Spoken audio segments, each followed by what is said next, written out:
हाय दोस्तों, आपका PM study centre में बहुत बहुत स्वागत है। तो चलिए आज के इस वीडियो में हम क्लास 12 शारीरिक डिटर्मिनेंट के 5 अंक में पूछे जाने वाले महत्वपूर्ण प्रश्नों को देखेंगे। और यह बोर्ड एग्जाम की दृष्टि से very very most important question भी है। तो हमारा पहला है कि सिद्ध करो कि शारीरिक 1x y+z 1y z+x और यहाँ पर 1z और x+y इतना एक शारीरिक दिया गया है, इसके बराबर हमें जीरो सिद्ध करना है। तो हम एलएचएस से चलेंगे और आरएचएस ला देंगे, यही हमारा प्रूव्ड हो जाएगा। तो हम इसका प्रसार करके भी इसका शारीरिक का मान जीरो ला सकते हैं। यदि हम C1 को लेकर प्रसार कर लेंगे तो हमारा शारीरिक का मान जीरो आ जाएगा, लेकिन हमें यहाँ पर गुणा बहुत करना पड़ेगा, जिससे शारीरिक के मान में गलतियां होने की संभावना रहती है। इसलिए कभी कभी बोर्ड एग्जाम में ये भी कह देता है कि बिना विस्तार किए सिद्ध कीजिए कि इतना बराबर इतना। तो जब कह देगा कि बिना विस्तार किए इसे प्रूव्ड कीजिए जीरो, तो कैसे होगा वो अगले क्वेश्चन में हम देखेंगे, उसको बिना विस्तार किए कैसे प्रूव्ड किया जाता है। तो इसे सिद्ध करेंगे आज के इस वीडियो में। तो सबसे पहले एलएचएस से चलेंगे। तो यल यच यस से एलएचएस से चलेंगे हम, तो हमारा हो जाएगा यहाँ पर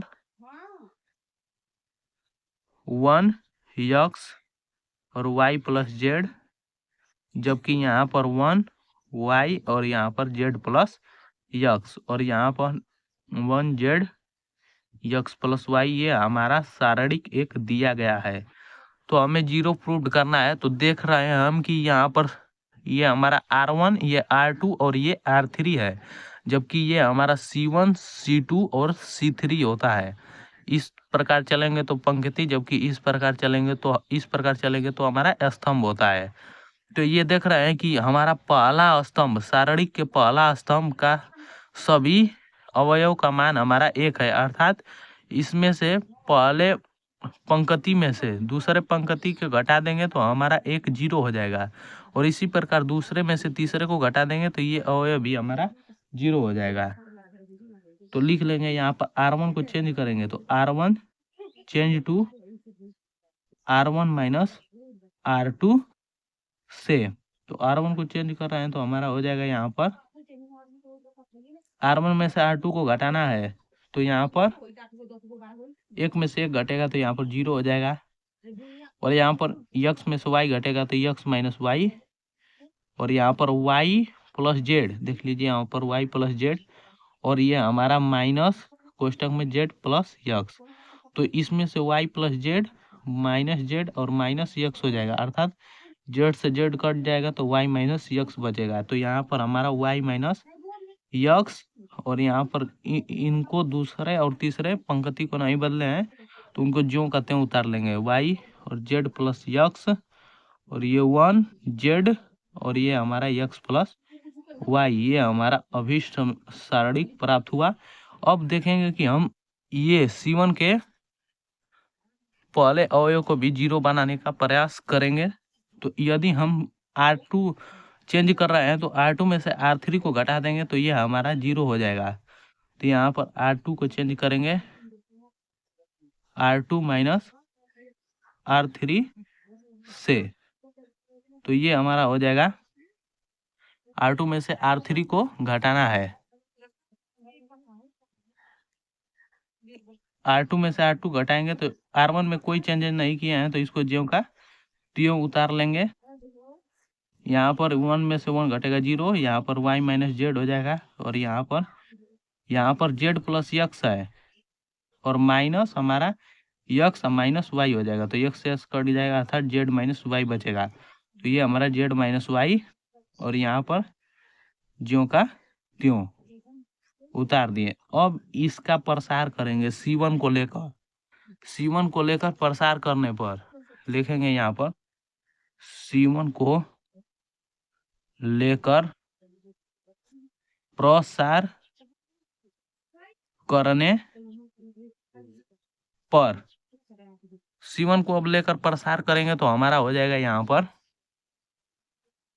C1 को लेकर चलेंगे तो ये तो हमारा जीरो है, तो जीरो को लेकर प्रसार करेंगे तो इसके सामने वाला ये इसको छोड़ देते हैं और इसके सामने वाला स्तंभ को छोड़ देते हैं। तो हमारा y माइनस जेड का गुणा x प्लस वाई और माइनस हमारा जेड का गुणा जेड माइनस वाई में हो जाए। तो जीरो का गुणा यदि किसी में करेंगे तो हमारा जीरो ही होगा।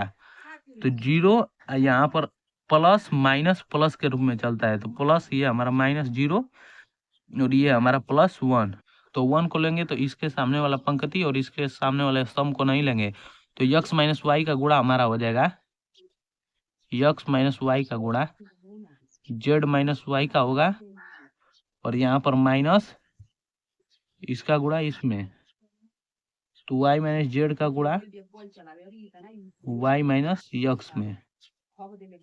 तो इस प्रकार यहाँ पर ये हमारा जीरो जीरो खत्म हो जाएगा। तो इसमें इसका गुणा करेंगे तो यक्स जेड अब minus X Y minus Y Z अब plus Y square minus Y में वाई का गुणा करेंगे तो वाई स्क्वायर अब प्लस यक्स वाई हो जाएगा, माइनस चिन्ह है आगे इसलिए। और यहाँ पर हमारा हो जाएगा माइनस इसका गुणा करेंगे तो ये हमारा प्लस हो जाएगा क्योंकि आगे चिन्ह माइनस का है। तो प्लस वाई जेड और यहाँ पर हमारा माइनस यक्स वाई हो जाएगा इतना। तो इसमें हमारा एक्स जेड प्लस में है जबकि यहाँ पर हमारा जेड यक्स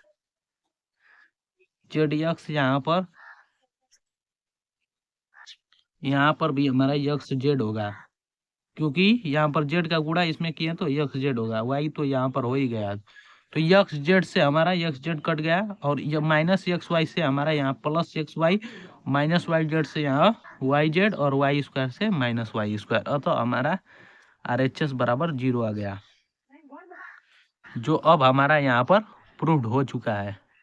इसे हम लिख देंगे प्रूव्ड। तो इस प्रकार के क्वेश्चन बोर्ड एग्जाम में 5 अंक में पूछे जाते हैं। चलिए अगले प्रश्न को देखते हैं। तो अब हमारा दूसरा प्रश्न रहा कि बिना विस्तार किए सिद्ध कीजिए कि शारीरिक इतना का मान हमारा 0 होगा। शारीरिक इतना का मान हमारा 0 सिद्ध करना है। तो इसे भी LHS से चलेंगे और RHS ला देंगे, हमारा प्रूव्ड हो जाएगा। तो LHS से यदि हम चलेंगे तो हमारा हो जाएगा यहाँ पर x प्लस वाई जेड और ये 1 और y प्लस जेड यक्स और ये 1 और ये हमारा z प्लस यक्स y और ये हमारा 1। ये हमारा LHS बराबर दिया गया है। इससे हमें 0 प्रूव्ड किया है बिना विस्तार किए। अर्थात हम देख रहे हैं कि इसमें C3 जो कॉलन का मान है वो हमारा सेम है। तो C3 कॉलन को हम दो अवयव को हम 0 बनाने का प्रयास करेंगे। तो यदि हम यहाँ पर R1 में से R2 को घटा देंगे तो ये हमारा पहला 0 हो जाएगा। उसी प्रकार R2 में से R3 को घटा देंगे तो ये हमारा 0 हो जाएगा। तो चलिए यहाँ पर लिखेंगे, पहले R1 को चेंज करेंगे R2 minus R1 minus R2 से। तो चेंज करेंगे तो हमारा हो जाएगा यहाँ पर R1 में से R2 को घटा देंगे अर्थात x प्लस वाई में से y प्लस जेड को घटाएंगे तो यहाँ पर हमारा x माइनस जेड बचेगा और यहाँ पर z माइनस यक्स हो जाएगा और यहाँ पर 0 और इसको हम ज्यों का त्यों रहने देंगे। इसमें कोई परिवर्तन नहीं किए हैं तो इससे हमें कोई मतलब नहीं है। और इसी प्रकार अब इसे 0 बनाने का प्रयास करेंगे R2 के तीसरे अवयव को। तो इसको 0 बनाने के लिए यदि हम R2 में से R3 को घटा देंगे तो ये हमारा 0 हो जाएगा। फिर प्रसार कर देंगे, हमारा आंसर 0 के बराबर आ जाएगा। R2 को चेंज करेंगे R2 माइनस R3 से। तो इससे चेंज करेंगे तो हमारा हो जाएगा यहाँ पर देख लीजिए R2 को चेंज करेंगे तो हमारा हो जाएगा यहाँ पर R2 को चेंज करेंगे तो चलिए देखते हैं। तो अब R2 में से R3 को घटा देंगे तो R2 में से यदि हम R3 को घटाएंगे तो हमारा हो जाएगा, तो R2 में से R3 को घटाएं तो हमारा इतना हो गया। अब हम देख रहे हैं कि हमारा C3 के 2 अवयव 0 हो गए जबकि एक हमारा शेष बचा हुआ है। तो C3 को लेकर प्रसार करने पर लेकर प्रसार करने पर C3 को लेकर हम प्रसार करेंगे। तो C3 को लेकर प्रसार करेंगे तो ये हमारा 0 हो जाएगा 1 और प्लस माइनस होगा 0 और प्लस 1 का इसमें गुणा करेंगे तो इसके सामने वाला पंक्ति जबकि इसके सामने वाला स्तंभ को हम नहीं लेंगे तो x माइनस जेड का गुणा x माइनस वाई में करेंगे तो x माइनस जेड का गुणा x माइनस वाई और माइनस यहाँ पर y माइनस जेड का गुणा या जेड माइनस x में करेंगे तो इस प्रकार हमें प्राप्त हो जाएगा। यक्स का यक्स में करेंगे तो यहाँ पर यक्स स्क्वायर फिर यही यक्स का वाई में करेंगे तो माइनस यक्स वाई और माइनस जेड का यक्स में करेंगे तो माइनस जेड एक्स या यक्स जेड ही लिख लेते हैं या माइनस जेड का अब इसमें करेंगे तो प्लस वाई जेड। इसी प्रकार माइनस वाई का गुणा जेड में करेंगे तो माइनस वाई जेड और इसी प्रकार माइनस वाई का माइनस यक्स में करेंगे तो प्लस यक्स वाई हो जाएगा और इस प्रकार ये माइनस हमारा प्लस हो जाएगा तो प्लस जेड का जेड में करेंगे तो हमारा जेड स्क्वायर हो जाएगा और ये हमारा हो जाएगा माइनस जेड का प्लस जेड का करेंगे इसमें तो माइनस यक्स जेड हो जाएगा या इतना। यहाँ पर हमारा ये y माइनस यक्स है यहाँ पर सॉरी दोस्तों y माइनस यक्स है तो माइनस प्लस यक्स हो जाएगा तो प्लस यक्स का गुणा जेड में करेंगे तो हमारा यक्स जेड होगा। यहाँ पर हमारा यक्स जेड हो जाएगा यक्स और ये जेड स्क्वायर नहीं रहेगा यक्स जेड होगा और फिर यही यक्स का इसमें कर देंगे तो माइनस यक्स स्क्वायर हो जाएगा। तो हमारा ये प्लस स्क्वायर है और ये माइनस तो इससे हमारा ये कट जाएगा और माइनस एक्स वाई से plus x y minus x z से प्लस एक्स जेड और यहाँ पर हमारा वाई जेड से हमारा वाई जेड कट गया। इस प्रकार हमारा आर एच एस का मान 0 आ गया। R H yes R H S बराबर 0 आ गया जो हमारा सिद्ध करना था 0 के बराबर वो हमारा अब प्रूव्ड हो चुका है। तो अब हमारा यहाँ पर तीसरा प्रश्न है कि यदि ओमेगा इकाई का घनमूल हो तो सारणिक इतना का मान ज्ञात कीजिए। तो इस सारणिक का मान ज्ञात करने के लिए सबसे पहले इसे लिख लेंगे। तो ये हमारा दिया गया है यहाँ पर कि 1 ओमेगा 6 ये डब्ल्यू नियर दिखाई के तरफ दिखाई दे रहा है ये हमारा ओमेगा है।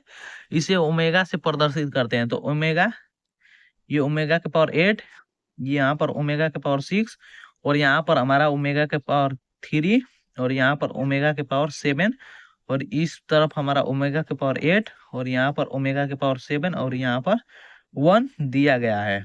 ये हमारा सारणिक है इसका हमें मान ज्ञात करना है। तो सबसे पहले तो हम जानेंगे कि ये कैसे हल होगा। तो यहाँ पर सबसे पहले हम जानते हैं यहाँ पर एक फार्मूला होता है ओमेगा को हल करने के लिए। यदि ओमेगा का क्यू होगा तो उसका मान हमारा 1 होगा। इसी फार्मूले पर हम सभी प्रश्नों को हल करेंगे। ये हमारा सूत्र पता होना चाहिए इस सारणिक के इस प्रश्न को लगाने के लिए। तो यहाँ पर ओमेगा क्यू अर्थात ये हमारा पावर 6 है तो पावर 6 है ओमेगा के 6 अर्थात इसे ओमेगा का क्यू का होल स्क्वायर लिख सकते हैं। तो इसका ओमेगा क्यू का मान 1 हो जाएगा तो 1 का स्क्वायर करेंगे तो हमारा 1 ही आएगा। इस प्रकार यहाँ पर ओमेगा 8 है तो ओमेगा 8 है तो इसे हम ओमेगा क्यू का होल स्क्वायर करेंगे तो ये हमारा ओमेगा 6 हो जाएगा और ओमेगा 6 इंटू यहाँ पर ओमेगा स्क्वायर कर देंगे तो ओमेगा स्क्वायर कर देंगे हम यहाँ पर तो हमारा हो जाएगा तो इसका मान ओमेगा इतना हमारा 6 नहीं ये पावर 2 रहेगा। तो ओमेगा क्यू का मान हमारा 1 है तो इसके स्थान पर 1 का स्क्वायर इंटू ओमेगा स्क्वायर अर्थात हमारा ओमेगा स्क्वायर आ जाएगा। तो एक ओमेगा स्क्वायर बराबर भी फार्मूला होता है एक कि यहाँ पर यदि हमारा ओमेगा स्क्वायर प्लस ओमेगा और हमारा प्लस 1 इसका मान भी 0 होता है। तो इससे यदि ओमेगा स्क्वायर का मान निकालेंगे हम अब हम ओमेगा के पावर 7 है तो ओमेगा के पावर 7 का मान निकालेंगे तो ओमेगा क्यू का होल स्क्वायर इंटू ओमेगा हो जाएगा। तो ये हमारा ओमेगा क्यू का मान यहाँ पर 1 इंटू ओमेगा अर्थात ओमेगा आ जाएगा। इस प्रकार हम इसमें मान रख देंगे जो जो निकाले हैं। तो इस प्रकार हमें अभिष्ट सारणी प्राप्त हो जाएगा कि सारणी की यहाँ पर 1 और यहाँ पर ओमेगा 6 के स्थान पर भी 1, ओमेगा 8 के स्क्वायर हो जाएगा, और यहाँ पर 1, यहाँ पर भी 1, और यहाँ पर ओमेगा, और इस प्रकार यहाँ पर ओमेगा स्क्वायर, यहाँ पर हमारा ओमेगा, और ये 1, ये हमें सारणिक प्राप्त हुआ। अब देख रहे हैं कि इसमें हमारा सेम टू सेम है, R1 और R2 का पहला अवयव और दूसरा अवयव सेम है। तो इसमें से हम R1 में से R2 को घटा देंगे तो ये हमारा 0 हो जाएगा। तो यहाँ पर R1 को चेंज करेंगे R1 माइनस R2 से। तो R1 को चेंज करेंगे R1 माइनस R2 से, तो हमारा हो जाएगा यहाँ पर 1 में से 1 घटेगा तो 0, यहाँ पर भी हमारा 1 में से 1 घट जाएगा, तो इस प्रकार हमारा 0 हो जाएगा। और ये हमारा ओमेगा स्क्वायर में से ओमेगा घटेगा तो ओमेगा स्क्वायर माइनस ओमेगा हो जाएगा। इस प्रकार हमारा यहाँ पर 1 1 ओमेगा हो जाएगा, और यहाँ पर ओमेगा स्क्वायर ओमेगा, और ये हमारा 1 हो जाएगा। अब हम यहाँ पर R1 को लेकर प्रसार कर देंगे। R1 को लेकर प्रसार करने पर लिखेंगे R1 को लेकर प्रसार करने पर, R1 को लेकर प्रसार कर देंगे इसको लेकर, तो ये तो हमारा 0 है, तो ये 0 माइनस 0 और ये हमारा प्लस होता है, तो plus omega square minus omega, और ये हमारा ओमेगा स्क्वायर माइनस ओमेगा को लेंगे तो इसके सामने वाला स्तंभ, जबकि इसके सामने वाला पंक्ति को छोड़ देंगे, तो हमारा हो जाएगा यहाँ 1 में ओमेगा का गुणा करेंगे तो ओमेगा माइनस ओमेगा स्क्वायर इतना हो जाएगा। इस प्रकार omega square minus omega into omega minus omega square. तो इसमें से इन दोनों में से हम इसमें ओमेगा में ओमेगा स्क्वायर का गुणा कर सकते हैं। तो इसको छोड़िए, यहाँ पर देख लीजिए, यहाँ पर ओमेगा स्क्वायर का ओमेगा में यदि हम गुणा करेंगे तो हमारा ओमेगा क्यू आ जाएगा। इस प्रकार ओमेगा स्क्वायर का ओमेगा स्क्वायर में गुणा करेंगे तो माइनस ओमेगा के पावर 4 आ जाएगा। इस प्रकार माइनस ओमेगा का ओमेगा में करेंगे तो माइनस ओमेगा स्क्वायर, और माइनस ओमेगा का ओमेगा में करेंगे तो प्लस ओमेगा क्यू हो जाएगा। तो हम जानते हैं कि ओमेगा क्यू का मान 1 होता है, तो यहाँ पर भी ओमेगा क्यू का मान 1 है, तो ये हमारा 1, जबकि ये हमारा ओमेगा क्यू इंटू ओमेगा हो जाएगा। यहाँ पर ओमेगा स्क्वायर प्लस 1, तो 1 1 हमारा 2 हो जाएगा। इस प्रकार हमारे यहाँ 2 माइनस, इसमें से ओमेगा का मान हम ये 1 रखेंगे तो ओमेगा हो जाएगा, अब माइनस यहाँ पर ओमेगा स्क्वायर इतना हो गया। तो इन दोनों में से माइनस कॉमन करेंगे तो हमारा 2 माइनस यहाँ पर ओमेगा स्क्वायर प्लस ओमेगा हो जाएगा। तो अब यहाँ पर एक फार्मूला लिखा था मैं, यहाँ पर omega square plus omega plus 1 बराबर 0 लेना है। तो इससे हम निकालेंगे यहाँ पर omega square plus omega plus 1 बराबर 0, इतना से लेंगे तो इतना का मान हमारा -1 आएगा। ओमेगा स्क्वायर प्लस ओमेगा का मान -1, तो यहाँ पर रखेंगे तो 2 माइनस कोष्ठ में -1, अर्थात यहाँ पर हमारा 2 + 1 हो जाएगा, अर्थात आंसर आ जाएगा इसका 3। तो इस प्रश्न का हमारा आंसर 3 होगा, यही हमारा अभिष्ट आंसर होगा। तो उम्मीद करता हूँ दोस्तों कि आपको यह वीडियो बहुत ही पसंद आया होगा, और यदि वीडियो पसंद आया होगा तो इसे ज़्यादा से ज़्यादा लाइक शेयर और चैनल को सब्सक्राइब करना ना भूलें।